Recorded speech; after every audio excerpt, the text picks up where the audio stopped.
வட இந்தியாவின் பட்டியாலா சமஸ்தானத்தில் 1889ஆம் ஆண்டு ஒரு சீக்கிய செல்வந்தரின் மகனான சுந்தர் சிங் பிறந்தார்.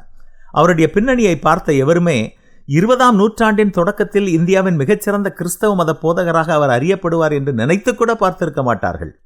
சுந்தர் சிங்கின் சிறு வயதில் அவருடைய தாய் அவரை ஒவ்வொரு வாரமும் ஒரு சாதுவின் காலடியில் அமர வைத்து பாடம் கற்க அழைத்துச் செல்வார். இருப்பினும் சுந்தர் சிங் வளர்ந்த பிறகு ஆண்டவராகிய இயேசு கிறிஸ்துவை தன்னுடைய சொந்த இரட்சகராக ஏற்றுக்கொண்டார். காடுகள் மலைகளில் அலைந்து திரிந்து பலரை சந்தித்து இயேசுவின் அன்பை எடுத்துச் சொன்னார்.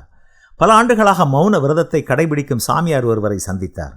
கடந்த 6 ஆண்டுகளாக அவர் ஒரு வார்த்தை கூட பேசவில்லையாம். சாது சுந்தர் சிங் அவரை கேட்ட கேள்விக்குரிய பதிலை அவர் எழுதி காட்டினார். சாது சுந்தர் சிங் அவரிடத்தில், கடவுள் அருளிய பேசும் வார்த்தை நீங்கள் பயன்படுத்தாமல் அதை வீணாக்குவது சரியானது அல்ல. கடவுளை பற்றி பேசவும் அவருடைய புகழை பாடவும் தம்மை துதித்து வணங்கவும் தம்மை குறித்து மற்றவர்களுக்கு எடுத்துச் சொல்லவும் ஆண்டவர் உங்களுக்கு நாவன்மையை கொடுத்திருக்கிறார். நீங்கள் மௌனமாக இருக்க வேண்டும் என்று அவர் நினைத்திருந்தால் உங்களால் வாய் பேச முடியாத ஒருவராக அவர் படைத்திருக்கலாமே என்று கேட்டார்.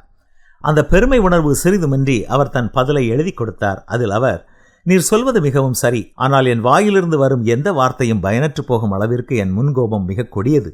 என் நாவினால் பொய் சொன்னேன், பிறரை ஏசினேன், பழித்து பேசினேன். நான் இறுதியாக பேசிய 6 வருடங்கள் ஆகிறது.